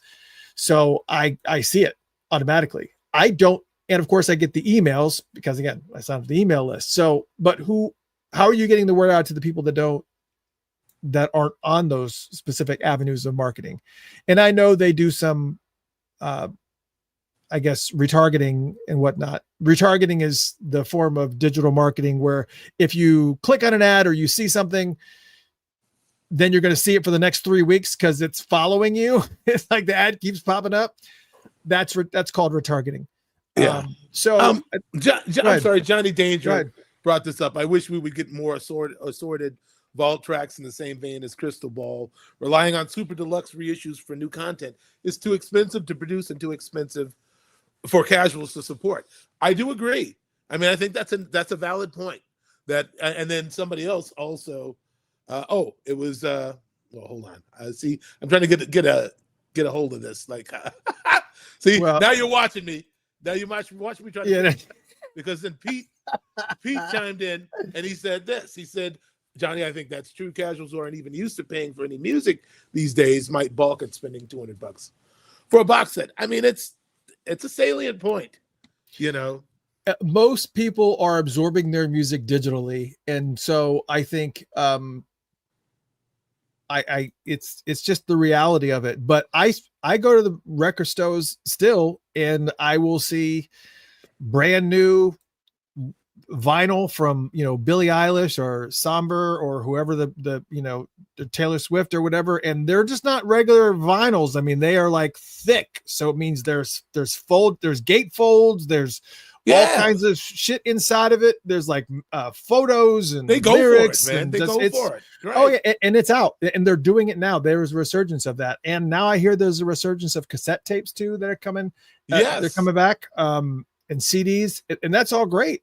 Mhm. And I like having the media, and you still have to make it available for the collectors. But yeah, digital music is the reality of where music is at. But I think that you need to be selective about what you put out on there, like Around the World in a Day expanded edition. That's okay. But when you got a scenario when it's a super deluxe box set and you've got 60 brand new tracks that have not been released before, or whatever ungodly amount it was on was a Sign of the Times. It was like something ridiculous, like 30 plus tracks, 40 plus tracks, whatever it was. For a collector to go out and buy the box set specifically for those, I mean, they want to hear the remastered album, whatever it is, but to get 60 new tracks or whatever it is, and then for somebody who has a free Spotify account to be able to have access to it right out of the gate, it's just not. Release Around the World Next Day expanded edition with the single releases. That's all cool. Do that. But you gotta hold back some stuff. I mean, sure. That's how I feel. I just feel because I mean, while there's a lot, it's not unlimited. Yes, there's a lot. Yeah. You see what I'm talking about with the chat room? It's like, well, what I like about it is they got very specific asks. It's funny how individualized everybody's requests are. That's why y'all crazy. Just do this for me. Just make a limited 12 copies of this with. Yeah, it's just not a reality. Oh yeah, we already did that one. Let's go to the next one. Dwayne Deems says, get the Black Album, Vanity 6, The Family, Madhouse, Jill Jones albums on all streaming platforms. Here we go. We're talking about digital again. MPG Music Club would be a great option for that, to be able to have. Now, I think, aren't those on Tidal? Didn't Prince give access to a lot of albums that Spotify doesn't have access to? I actually been paying for Tidal, but I don't use it. Okay. I pay for it, but I don't use it. But he did do a lot of selective stuff, like, like Chocolate Invasion and Slaughterhouse and things like that he only put on Tidal and wouldn't put on Spotify. Now, after, obviously posthumously, they all started just, everything was replicated on both of the channels, and people were complaining about it, specifically Jay-Z, because Jay-Z was like, look, I sat down with Prince and I know exactly what he wanted, and I know exactly what his plan was, and I know what his distribution model was. And now and we had a contract and we had an agreement, but because of the fact that he's no longer with us, you're not honoring that agreement because he's no longer with us. And now everything that we had in place is, just readily available to everybody. So it's just, I got you. Pete was saying Spotify, you won't get the photos, the concerts, the essays, the books. You will get the songs, but not the accoutrements that come with the box set. I mean, obviously, Yeah. So I like this one here. Karen, this has come up a couple of times. Take that one down. A Madhouse box set. Yes, absolutely. Why not? Sure. Because I feel like there's 3 albums there. So I think you have 8, you have 16, and you have technically the unreleased 24. While some of those songs, a good bit of those songs ended up on Eric Leeds' album Times Squared, the ones that were supposed to be on 24, there is still Madhouse versions of those songs. So having a box set with those 3 albums, 8, 16, and 24, with remastered, and I mean, that would be fantastic. But again, that's not one of these types of releases that is going to, really appeal to the general public. But again, this all goes down to marketing, because you're not going to be marketing Madhouse albums out to the pop community and the top 40 community. What you need to be doing is doing a box set release and do heavy marketing towards the jazz community and the jazz radio stations, and doing all this stuff and really get them pumped up about it, because it technically was a jazz album. So you do something like that where it makes sense because you're marketing it to the community that actually wants that release. It wants that collection. And I think that's the only thing that makes sense. And you start marketing things like that, marketing it to the audience that the album was designed for makes so much more sense. But that's the reason why we were talking earlier about those festivals where you have all these different styles of music that are happening. That's the reason why we're such huge fans of Prince, is because he was all over the place. He played rock, he played pop, he did soul. There wasn't much that he didn't touch on. If I have a friend who's into hard rock music, I send them to Chaos and Disorder. If I have a fan that's a fan of jazz, I give them News or Madhouse, depending on which side of jazz they're on. Yeah. It just depends on where they were coming from. And he had everything. So there's so much out there. He had something to say about almost everything except maybe polka music. I don't think Prince ever touched polka music. Even with Blue Light, he tried to touch reggae a little bit. But it's and things like that. Yeah, there's so many different things. Like I would point out all the different releases that you guys are talking about, like The Flesh, Dream Factory, and things like that. I would like to see a Dream Factory release, because with all the segues in place that were originally intended, because I actually constructed the Dream Factory in the order that he was going to release it in. And I happened to manage to find some of the tracks online and in various places and various things that were sent to me that actually had the segues that tied the songs together, and was able to recreate a pretty good recreation of that album. And it would have been unbelievable. Now, it still made some phenomenal, as Sign of the Times, it was still a masterpiece, but I don't know what to say. The man's a genius, and there's so much to work from. So we could talk about some of the individual albums, but there's just simply just too much. There's just too much. That's too much to talk about, let alone listen to. Yeah. But let's talk about it. We're talking about events. We talked about Paisley Park. We talked about touring Paisley Park, but I know we're kind of bouncing a little bit around here. But sure. Eric Hamade Stuppert said, more After Dark events at Paisley Park with more than a few weeks advance notice. Night to remember format, exactly like April 2025. At celebration and acknowledgement of the 2025 30 milestone releases, understanding they can't all be focused, but yeah, sorry about that. He was getting on my case about that. Oh yeah. But at least a display or something, along with a few pieces of blah blah blah blah. So yeah, there was a lot of comments in there. So basically, there's so much to release, and there's so much to focus on, and you could do a wide variety of different things, man. It's just, there's so much music that he had, but not all of it, especially the things that we were just talking about, like the Madhouse albums and The Flesh and Dream Factory and things like that, and Jill Jones and Sheila E. albums. There's only going to be so much of a market for that. And they realize that they want to make, the albums and stuff that they're putting their heart and soul into and making sure that it's going to get a wide breadth of release are the albums that sold millions of copies when they originally sold. There were not millions and millions of copies sold of Madhouse and, Jill. There just wasn't.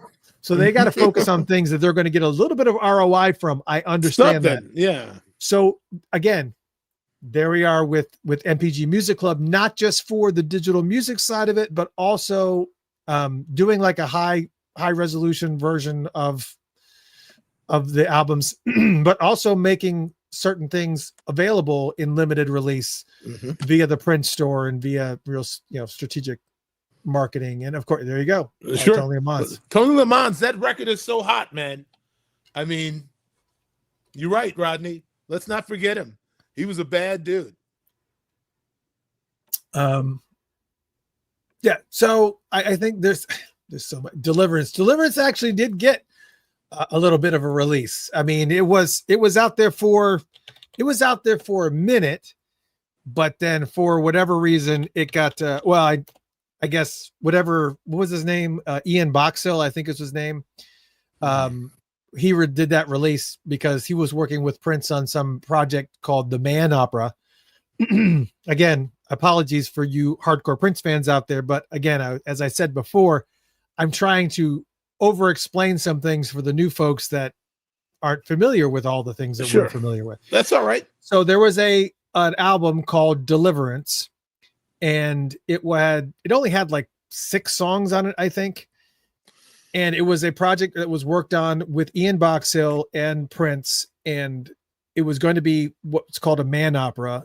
And I don't know that Deliverance was the final name, but that's the name that was wrapped around this project. And Ian Boxhill started selling pre-orders of this album, and then of course whoever was in power at the estate at that time put a stop to it. They were like, wait, you can't just be releasing Prince music all willy-nilly. We don't, without any involvement, this is not going to happen. And so they shut him down. Yeah. So that's basically what Deliverance was. But there's still some out there. You can still find it. It's out there on, you can't go to Discogs because they don't do bootlegs or anything like that, but you can find it. You can find it. Yeah. This is the one I was looking for. I didn't know there was a Jamie Starr album. Did you know? I don't know that there was any specific album of sorts. I know that he was in character. Jamie Starr was basically like Prince's version of Morris Day, is essentially what it was. So, all right. So when he was recording songs like Chocolate, that eventually would, and Jerk Out and things like that would eventually get acquired by the time. Sure. I think at some point in time, there may have been some type of Jamie Starr album that was going to be put into, going to be put in rotation, but I don't. Yeah. All right. It was just one of those fleeting thoughts that just kind of came and went, I got it. He had many of them. Yeah. Yeah, exactly. Somebody else brought up the crayons. It's like, there's nothing to tell about it. They did the one performance on the show, Ride Divine. I mean, as far as I know, there was nothing else. It was just the Ride Divine on that one show we did on ABC. Yeah. And, and then, the next time you saw Sonny singing was on Exodus. Really. Good Life and all that. Yeah. So there's so much to work with, man. There's so much. Yeah. And let me scroll through some of the ones that we've starred here, and just to make sure that we're not missing. Because again, we're talking about a lot of people are making reference to very specific albums like The Undertaker on vinyl, CD, and digital. Releasing the songs played during the listening vault sessions and the Prince celebrations. Again, that was something that could be handled in the MPG Music Club. James Nelson says no more Purple Rain stuff for a while. Release more digital, only releases on physical formats. Yeah, I think people are, well, and here's the thing though.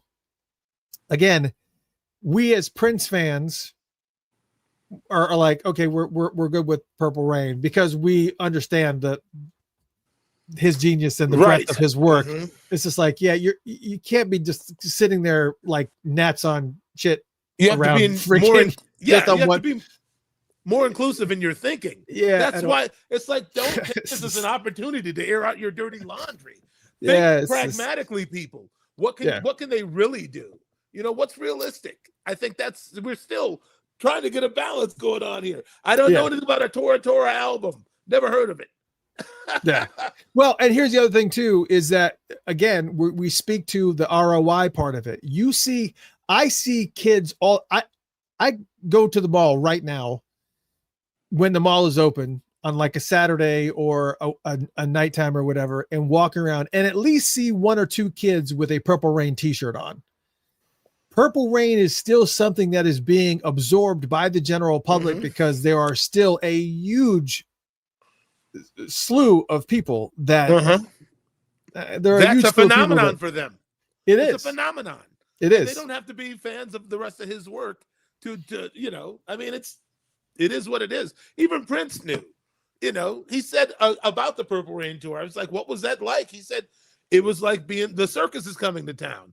It was not really his core audience. It was a lot of people who had heard about him or seen the movie, so it was a different experience for him, which is also, I think, why he cut it short, because he really felt like it was, like the week before that, Phil Collins was in that town. The week before that, Madonna was there. It's like, and these people come and they see whatever comes to town. So that's what happens when you have a phenomenon like this. It's you're letting everybody in on your favorite artist, and it's common for the earlier fans to have disapproval or some kind of beef about it. It's like he belongs to us. You don't even know the rest of his music. Who are you to be? It can get personal if you don't try to keep your mind open, man. And people are on different levels with Prince. Some of his music is way out, man, and some of us crazy people understand it. But some of that stuff even Prince knew was not for really public consumption. He was just an artist on his journey, he was pushing himself. It really didn't have a whole lot to do with us. He was like, what can I do?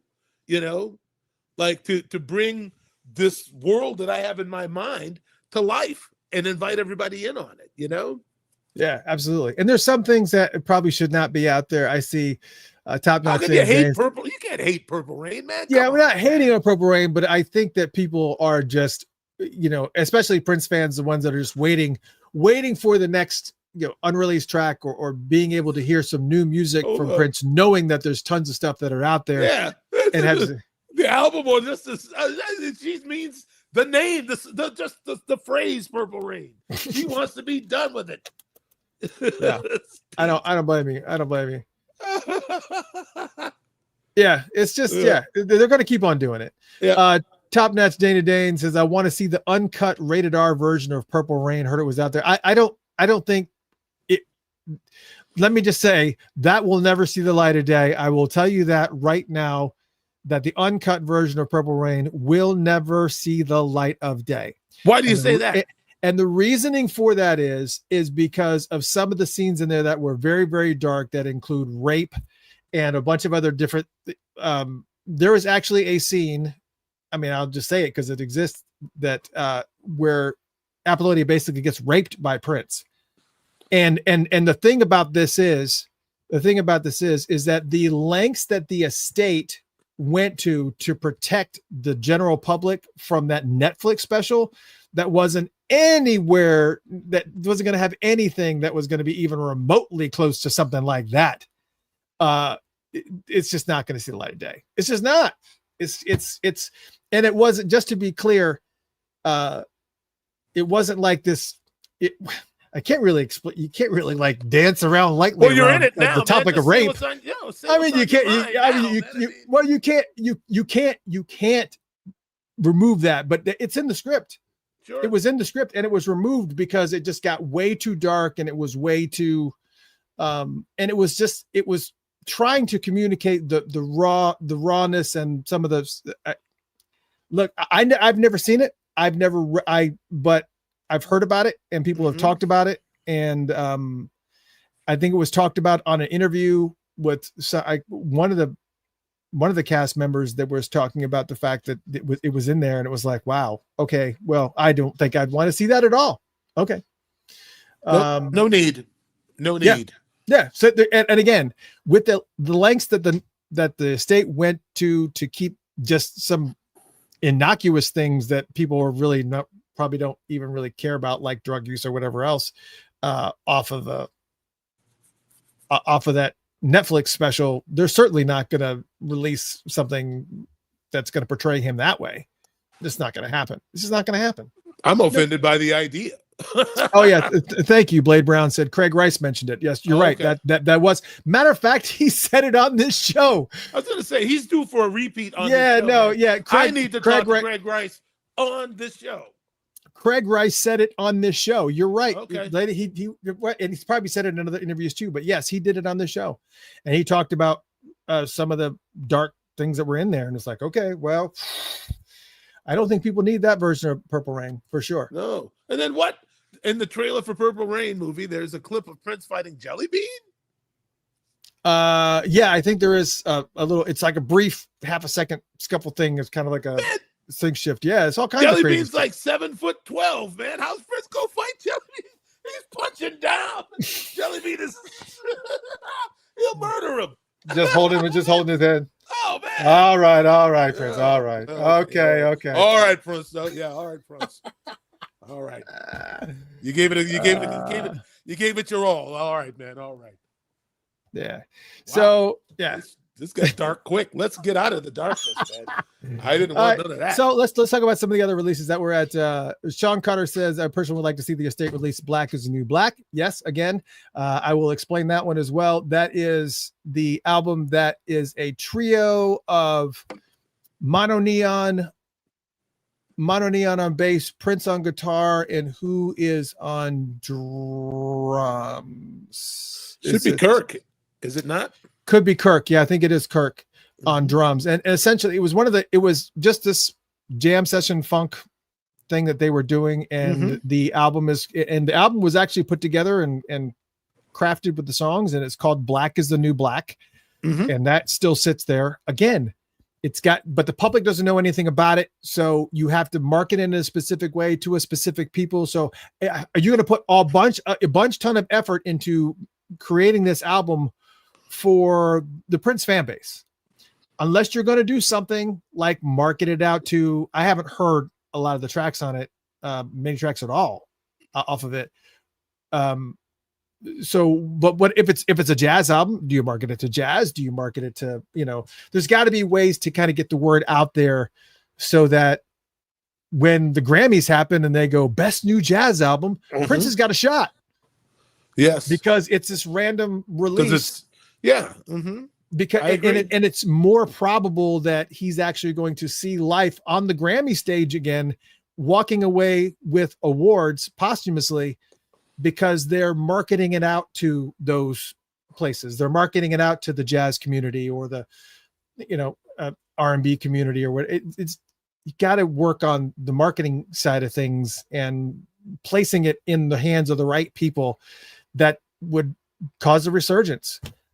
Speaking of which, go totally off topic. I want to make sure that you guys, if anybody's out there that has voting capabilities, Bootsy Collins has a brand new album out. For those that don't know, it's called Album of the Year, #1 Funketeer.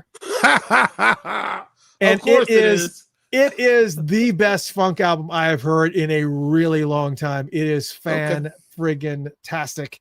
And he is actually trying to get, for your consideration, he's actually kind of been doing that marketing. So if you guys have any ties or whatnot, or have any people that in the industry, please push that button for Bootsy and get that ball rolling for him. Give him his flowers now. Yeah, we're not going to have Bootsy forever now. No, we're not. We already talked about Chillin' said the Undertaker on vinyl. We already talked about that. Yeah. We already talked about James Nelson's the parade and then different concerts. Lori said the First Avenue show for his birthday in 1984, the parade concert in Detroit. Yeah. So you're talking about all those different concerts. Purple Nerd Channel said some of Prince's unreleased side projects like the MC Flash album, the Rebels album, et cetera, et cetera. Yeah. Let me just say, since Margie Cox is stepped away from Dr. Mambo's combo up there in Minneapolis, just to focus on, her later years and just kind of enjoying a little bit of retirement. Not that she wasn't enjoying being on the stage, but she had some health issues, I know, and I know she's officially stepped away from Dr. Mambo's combo, but it would be great to be able to see some of that stuff, coming out. I'll tell you something. I had a clandestine meeting with a fan from the Netherlands, and I played him. I have a copy of a cover of Jimi Hendrix's Fire, and it's Margaret and Patti LaBelle singing it. Wow. Oh, have I heard that? I don't think I've heard that. I don't think anybody's got it. Wow. That'd be crazy. That is one of the things I am sitting on. But it's pretty incredible. And I was there. Prince played it for Rosie, and Rosie was like, "That's a white woman singing like that." So, yeah. Margaret Cox is one of the greatest of all times. Let me just take that moment. She was recording a vocal on, I can't remember the song, but I happened to be there. I don't know why. I was sitting on the couch in front of the console, like in Studio A, and Margaret was out in the room singing for Prince. And she sang something kind of one way, and she was like, I don't know. And Prince stopped the tape. She said, I can do it a different way. And he said, okay. He rolled it back, and she gave him something else completely. She said, I could do this. And like, they did this about 2 or 3 times, and then Prince leaned over the console. I'm 20. Prince leans over the console and asks, he said, which way do you like it better? I said, man, I don't know. He said, I'm not used to working with a singer this good. Like, Margaret gave everything to Prince. I mean, she paid for it. She'd go on two days vocal rest because her, but that record, the MC Flash record, Margaret Cox burned it all the way down, man. Mm-hmm. So yes, I think it should see the light of day. You'll have to consider the time in which it was made, but still, it's super colossal. I think Sheila produced some of the tracks on it, and she played drums on the majority of it for sure. Yeah, and then of course, speaking of the Rebels and Gail Chapman and all that, I mean, it's just woof. Mm-hmm. It's a lot. It's a lot. Yeah, man. Yeah, for sure. There are so many things that they could do standalone copies. There was a question that I saw from Sean. Oh no, I'm not going to read that one. Sean's referring to that bootleg that has been leaked out. Michael has not heard it. I probably haven't. Whatever it is, I haven't heard it. Yeah, there's a new bootleg collection that's out there now, and it's floating around here and there. So we don't, I'm not trying to push it too much, but that's All right, I don't even know what you're talking about, but all right, we're not trying to push it at all. There's a new bootleg set that's out there right now, and I'm not going to promote it or try to give too much attention to it. Step it away. Got step away. All right. Step away. We're trying to keep. You see this? You see the streamer now. We're trying to stay on level. Like we're not trying to get in the dirt. Yeah. So, and they verified that it is Kirk on drums on Black is the New Black. Yeah. Good. Okay. I certainly hope there's not a graffiti bridge uncut. Please, no. I clicked on the wrong one. Phantasmo said, Christopher, that's the other thing too, is you go to click on one and then it shifts and it's happened a couple times. I'm learning. Yeah. And I'm like, I don't even know if I wanted to know what I know now. Well, so when that happens, you got to kind of scroll up so that it stops scrolling. So you can scroll up so it doesn't. Yeah. Anyways, that's tricky. It says, Christopher, what about Ivan Neville as a guest? I've had Ian Neville on the show before. The guitar player. I've had some of the Nevilles on the show before, but I would love to have Ivan on the show. Yeah. So, okay. That's essentially where we're at. I think everybody that's coming in and doing commentary and whatnot is, I've kind of gone through everything that I've seen. I mean, they're making specific requests about specific albums or artists that happen to fall underneath the purple umbrella. The one thing that I want to make note of that Briggs mentioned that I thought was another great idea. Yeah. Briggs, from when we were doing the jam sessions this morning. For those that don't know, I've started doing this thing in doing jam sessions in the morning where I'm playing a bunch of and they're just hits. They're hit and runs. What time does that start? Normally about 11 a.m. Eastern Standard Time. Okay. Yeah. Right. Yeah. So normally hit about 11 o'clock, and just so the people in California can hear it at 8, and I'll play like a bunch of different things and a bunch of different tracks from like rehearsal sessions and whatnot. But then as soon as it's over, I kill it. It's like once it's done, it's gone, because I don't, I don't, again, Prince told me that people could, we didn't have any problems with people hearing it, but when people can bootleg it and people can sell it, that's a whole different thing. Anyways, same place, wherever you're watching this now, we do it.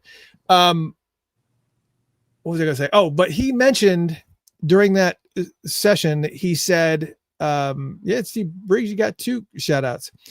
It would be cool to do a release of Prince covering other people's material, not like originals, but like when he covered Creep.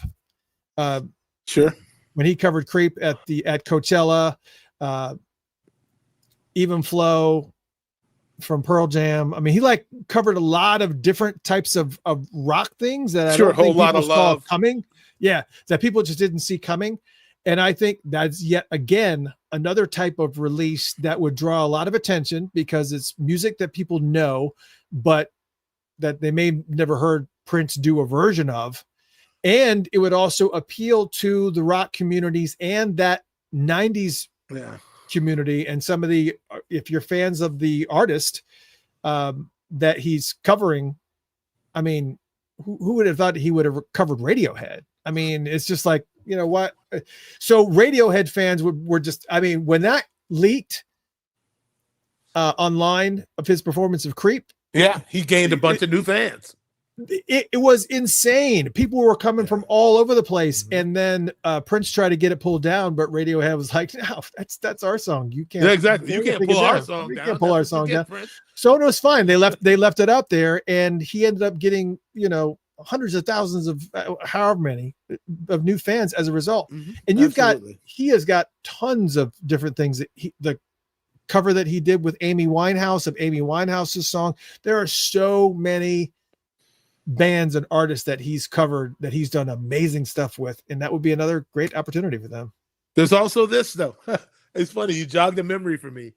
I remember I was sitting in Studio A and Prince said, I'm working on a covers album. Like I think maybe it's time.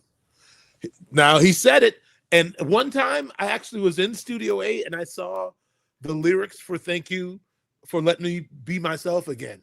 Like somebody that's upstairs got him the words. I bet there's a cover of it somewhere in the vault.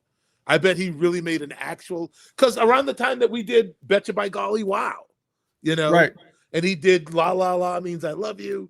I think it was a thing he was working on. And people are doing "Best of You" by the Foo Fighters.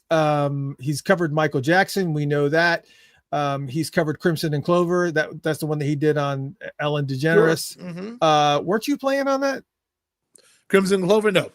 No, I can't remember who it was. "Whole Lot of Love" by Led Zeppelin. Sure. There's just so many. "More Than This."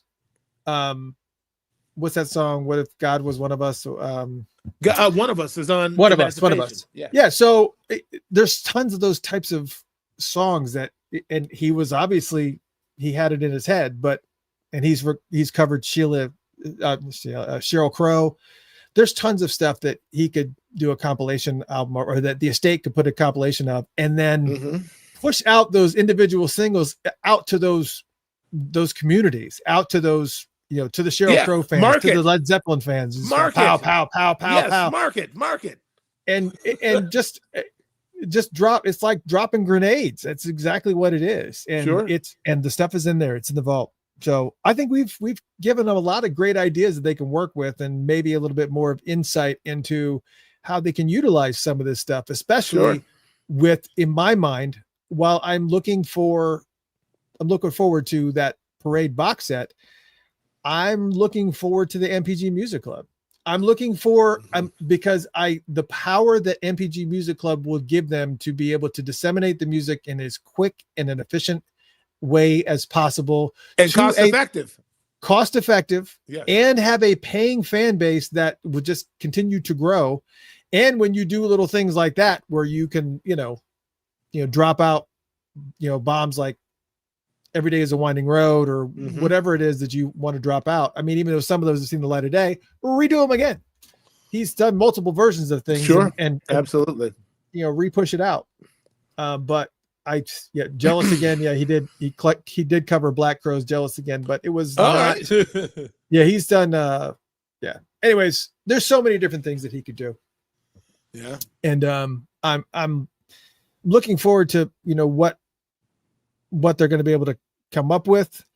But I know that some of these really beautiful individual releases that we would like to get, like Vanity 6 and Apollonia 6 and Legacy, as Pedro is mentioning here, and The Family, and some of the MPG albums like Onega and Exodus. And I mean, there's so many. There's just so many great albums that can be released out. It's just unbelievable. I can't. Yeah. I think people keep thinking like they're dragging their feet. These things take time, man. I see a lot of people saying a lot over here in the comments. There's a lot. They don't get it. It's a process. You can't just, I mean, and until and unless they, the MPG Music Club could solve a lot of that. Yeah. Especially if it's just content, just music, then there's not so much of the artistic direction and the packaging to have to take into consideration. So I think you're right. But my question to you is, what inspired you to go down this particular tangent this evening? Well, again, what I say, Briggs was the one that started it when he was mentioning the fact that he wanted to see that covers an album like that, and I was like, that's a really, really good idea. I wonder what some other things that we can kind of make a show around this. So I have to give credit to Briggs. If he's still here in the chat room, he was the one that kind of threw out that I would like to be able to see that, because it sparked, it was the ignite that kind of set that off. But as far as, he didn't go into all the stuff like marketing and whatnot, but that's what I do. My company, I have a company called Rankwell Marketing, and that's what I do all day as I do digital marketing. So when those jam sessions that I do, I'm just have a jam session. I have a playlist that's playing of stuff, and I'm working. So most people just see me working. That's it. It's just music, this dance like going, and music, and I have incense that's kind of filtering up smoke as it's going to kind of give it a little bit of ambiance. At 11 in the morning. Like that at 11 a.m. Oh, yeah, absolutely, man. I got to get in that mode. Tomorrow I got to get in that mode. Be on tomorrow morning? I'll be on tomorrow morning. Yeah, I'll be on tomorrow morning. Yeah, it's just a vibe, man. How do I join in, man? Everywhere that everybody's watching this right now. I put it on Facebook and Twitter and X, and I tried to go live direct to Patreon, but for some reason that's not working. Started live streaming over to Instagram and everything else. But again, once we're done, I kill it. You got to dump it. It's dumped. So you got to experience it, because it's not on there, because I want you guys to be able to enjoy yourselves and really continue to appreciate everything that Prince left behind, and including some of the stuff that people that may not have any marketing value to anybody. But on the same note, I want to make sure that, I comply with Prince's wishes. It's important. Jason, I thought you were smoking a joint.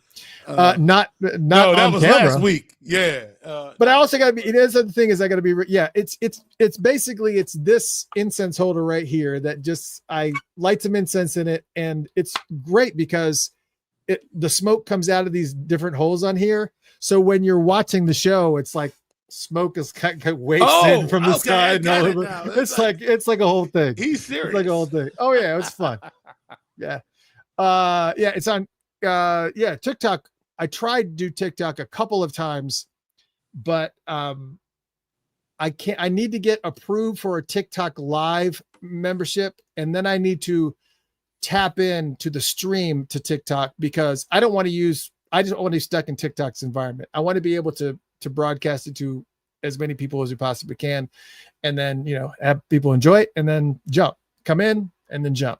It's just fun. It's just a fun thing to do. And I figured, could I just sit here and just vibe? And I'm just like, it'd be really cool if somebody was in here vibing with me, Okay. And I was like, well, there you go. There's my answer. I'm just going to just tune in and just let people vibe with me. That's all right, man. Man, I hope you guys had a good time tonight talking about the stuff for the estate, and obviously to the estate. I hope that you understand some of the things that we're hearing. And obviously we showcased some of the things that, people are saying live. What do you got? I'm sorry. Here? I accidentally. No, go ahead. I was trying to remove it actually, but I didn't, because I hear you trying to wrap it up. But no, go ahead. Scotty Baldwin believes Prince's legacy will not be the same as the Beatles or Elvis or whoever because of how things are handled. I really hope he's wrong. Talking 100, 200 years. Hope he's bigger than. I understand what Scotty is trying to say. He's probably also, I know you've seen Sly Lives, right? Yes, I have. Okay, Questlove's movie, yeah. This is a whole other show. You got the book. Got the book over here too somewhere. But but to talk about that is to talk about how, it's like that's a very heavy subject when you start talking about like how people's legacies are handled, because the business denigrates the people that it profits from more often than not. You know what I mean? Yeah. It's, I think the business can make it hard for people to do what they really are trying to accomplish. Like, because if it's a matter of money, if it's a matter of greed, you're going to get pushed in a certain kind of direction, you know? But I, but there's also that need to have enough control over an artist to destroy their legacy. And I've seen that happen. I don't want to make it a racial thing, but it's happened to a lot of Black artists, man, you know, Mhm. where it's like some of the mishandling, you know, could be interpreted as intentional. You know what I Mhm. mean? And I'm Oh not yeah. suggesting, I think that what the way in Prince's work ended up suffering is because he moved so quick and he trusted very few people. So that, you know, there wasn't enough people there to keep track of the entire process, to give him all the attention that he needed, you know? Yeah. So I mean, it's true that, you know, things could have been maintained maybe better if he had been able to trust people more. But when you're, you know, I mean, when you're somebody like Prince and you control basically every parameter of the way in which you're expressing yourself, some things you think you're doing for your protection can turn out to be, you know, poison. You know, I'll never I forget feel that day that they pulled up the tape for the Tears in Your Eyes to be released on the hits, the B-sides, and they were like, the tape is it's shredding. We have to put it in a kiln and bake it and then try to transfer it to a new tape. I mean, you know, it's sometimes Prince suffered for lack of knowledge, and sometimes people just, you know, just didn't tell him, you know. well, and I think this is kind of well. Here's why I tell you, Prince knew how to market. Yes, He had a marketing arm that now, granted, there was a little bit of um obviously when you're signed to a label like Warner Brothers, they do a lot of that marketing for you. But I think with the distribution channels of the way they're set up now, it's just the marketing that's being done is it's not strategic. It's not it's very it's they do retargeting where if you click on an ad or you know search for something about Prince, you see that same friggin' ad all the time. And I get it, that's still effective marketing. I don't see anything wrong with that. But I think there's got to be some thought processes that go into it about how you think about who you're marketing to and what you're pushing out. And just try to be a little bit more strategic and kind of get a bigger width of eyeballs. oh I sure, just think that the marketing is just non-existent, and you know some of it is just it's not really informative. It's just hit and miss, and okay, that's not necessarily a state. That is that's whoever's they've hired to do their marketing. sure, And when you've got like 100 tentacles of something going on at one time, you know, a lot of times the left hand doesn't know what the right hand's doing, and you know, it's not like the Prince estate is the only thing on Lundell and Charles' plate. sure, absolutely. There's way more outside of the Prince universe than just exactly. this. They got more than this to deal with, and you Oh, know, it's absolutely. like Yeah, yeah. I've heard people be critical of the fact that Lundell keeps everything so close to his chest, and but I understand it, man. But you do have to develop your team, Lundell. You got to find somebody you can trust, man. You know, I'm Yeah. nobody, but I'm speaking to you. I'm trying to give you sound counsel that you're dealing with the most prolific artist in history's catalog. I mean, it's no, it's not for the faint of heart. And I'm not making No, any specific accusations about him specifically, but it's a big deal. It's a lot. it is. I know there's a lot going on, and I know there's a lot of moving pieces, and I know there's a lot of demand for a lot of different things, and there's a lot of product to work with, and there's a lot of decisions to be made, and there's too many cooks in the kitchen and all that. But there has to be somebody there has to be some type of director in place that is just there just to focus on this and this alone, and not this, and also you know, the latest whatever with Jay-Z and the latest whatever with, you know, the Jacksons and what, you know, it's just you got to have somebody that's going to be in-house and goes, okay, no, there's got to be a director. There needs to be a director in place. to make sure that all these pieces are working, and especially from the marketing angle. And I think there's just a lot of sales lost and a lot of I was going to efficacy say lost. they're leaving a lot of money on the table. A lot of money on the table. A lot of money on the table. That's their money to leave, but still, I mean. And there's expectations too. Yeah, if the object is sustenance, if that's the object of if that's the goal, there's many ways. The MPG Music Club, I think, is the smartest, idea they're bringing back, to me, in my opinion. Yeah, absolutely. And also, the other part of this too is just the PR part of it. The PR part of it as expectations right out of the gate in regards to the Prince estate and also Paisley Park, because when D'Angelo passed away and there wasn't anything said for 2 days, there needs to be somebody on hand that's going to be able to make some quick decisions about, doing the appropriate things, because, there's certain places that you go when somebody, I don't know. I feel like if you still want to represent the Prince estate, I still think you need to continue the work of Prince's legacy and still be that voice, still be able to be that source. You got to, we need to make it. I don't know. I know these are extremely big shoes to fill. And I do realize that there's a lot going on and that they are doing a lot of different things, but I don't know. They need to have the right, just like you said, they need to have the right team in place.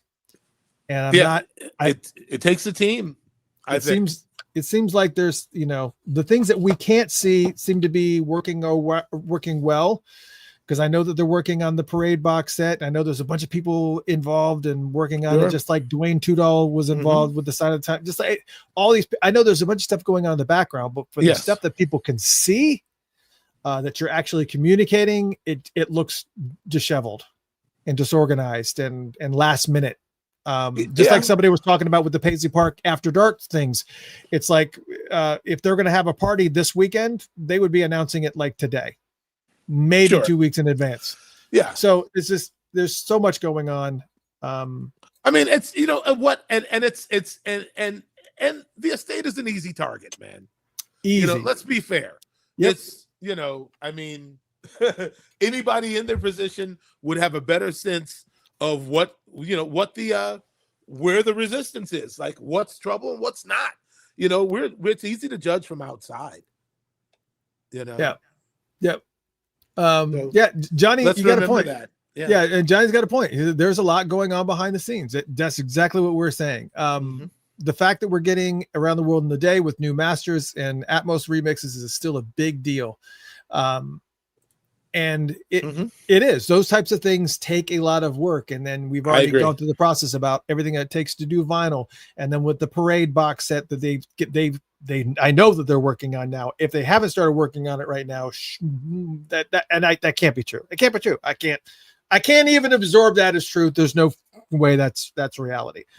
So I know that they're working on the parade box set. All right. And so to, make a bunch of requests about all these other types of releases that are also experiencing anniversary type dates. I get it. It's a lot because there's a lot out there that we want, but once again, the MPG Music Club is the answer to a lot of this stuff. I'm sorry. I just wanted to, this is just a salient point that, Elvis fans hate Priscilla. Yeah. She presided over. People are doing the best they can, Yeah. I mean, it's to the estate's benefit to do all that they can do. I mean, we have no reason to believe that they're not doing everything that they can. Really. Yep. And Rodney, you've encapsulated it. MPG Music Club, live shows in the movie theaters. I think that a lot of the bitching and moaning that you're getting from the Prince famdom is for the releases, and the MPG Music Club is a perfect answer to quell a lot of those people, and it will get people just moving again and get people excited again. Absolutely. And I just think it needs to be one of their primary focuses. And I know that we still want box sets when we want them. I got it. Because you got the Love Sexy one that you got to do after this too, right? Because you're going to do every major release, right? And right. Now, listen, I get that, but we're not getting any younger. Yeah, But that's all well and good. You were born in a time where you just happened to be in the world while Prince was doing his thing. Yep. I mean, you gotta. You don't have to anything, but I'm just saying, it's the man did plenty. Too much. We're talking about actor dues now, and people act like, no, wait a minute. People getting upset. Like I want to be alive when the next stuff comes out. Listen, you got plenty. Everybody in this column, you got plenty. Nobody else released an album a year during the 80s. It was just him. You know, it's right. That was the primary fight that he was having with Warner Brothers. Yes, is that they weren't able to. Out, yeah. Yeah, he was trying to get it out to everybody, but Warner Brothers was like, look, we have a marketing budget. This one goes to Lionel Richie. This one goes to Madonna. This chunk goes to you. You know, you can't release 4 albums a year. We don't have, you know, but not that there's not a market for it. And that was Prince. So don't expect the estate to do what Prince couldn't do. I mean, come on, man. It's just just now. And again, just to kind of give props to the estate and what they've done in the various formats that they've had with the 1999 and the originals and the Purple Rain Super Deluxe sets and the Sign of the Times box set. I think I already said that. And just everything that we've already gotten, and we haven't even discounted the first 3 albums. We haven't even talked about the first 2 with For You and Prince and Dirty Mind. Sure. You know how, those are going to start creeping up on their 40. Is it going to be 50th? Those, I mean, just in a few years, those are going to be hitting their 50th. I know, man. Come on, man. It's like time is marching on. I got it. Yeah, but they're doing reissues and remasters of those, so that's good. That's fine. I'm just saying, if Prince didn't release one more note, it's still a plethora. It's a whole universe, man. It's a lot. Really. Like, I wish everybody wasn't so insistent, and just hangry. Yeah, it's like exactly. Man, he left more music behind than most artists did, Yeah, and just the release stuff I'm talking about. 3 Madhouse records, 3 records on an obscure jazz act that didn't really even, that existed in the ether. Like, he did enough. Prince did enough, man. Yeah, and even the stuff like C Note and News and that stuff that was just like, it was just like I haven't release heard kind of Prince's records. I haven't heard them all. I haven't. I have, but that's okay. That's okay. That's it. It's that's all right. Yeah, because we know that not to mention, this is random, but next month is November, which means that Prince-giving is coming. Okay. And, for those that don't know Prince-giving, that's where we play all of Prince's music in in chronological order. So get ready for that. That's November. But I hope you guys had a good time. Hope you guys got a little bit of a taste to kind of vent a little bit and kind of talk a little bit about some of the things that you're expecting and some of the things that you would like to see. And hopefully we kind of gave you a little bit of a reality check to kind of let you know what's coming and what's not. What we can tell you what's coming next week right here is the one and only Lisa Coleman. Man. Lisa Coleman is going to be here next week, and we're going to be sitting down with the legend and talking all kinds of stuff. We're going to be talking about it, man. I can't take it. Man. I can't wait, man. It's going to be a blast. It's going to be so much fun. Man. It's going to be so much fun. Yeah. Yeah. I'm looking forward. Yeah. I'm looking forward to it for sure. That is going to be an amazing, amazing time. Yes, sir. And hope you guys are ready. Yes. It's going to be good. Hope you guys had a good time. So next Tuesday, put it on your calendar. Yes. Next Tuesday, put it on your calendar. Lisa Coleman. That's right. That's right. Look at her. Look at her. Look at her. Look at her. Yeah, look at her. Look at her. Look at her now. Like if I got to get on my phone, if I'm stuck in traffic, I'm getting on.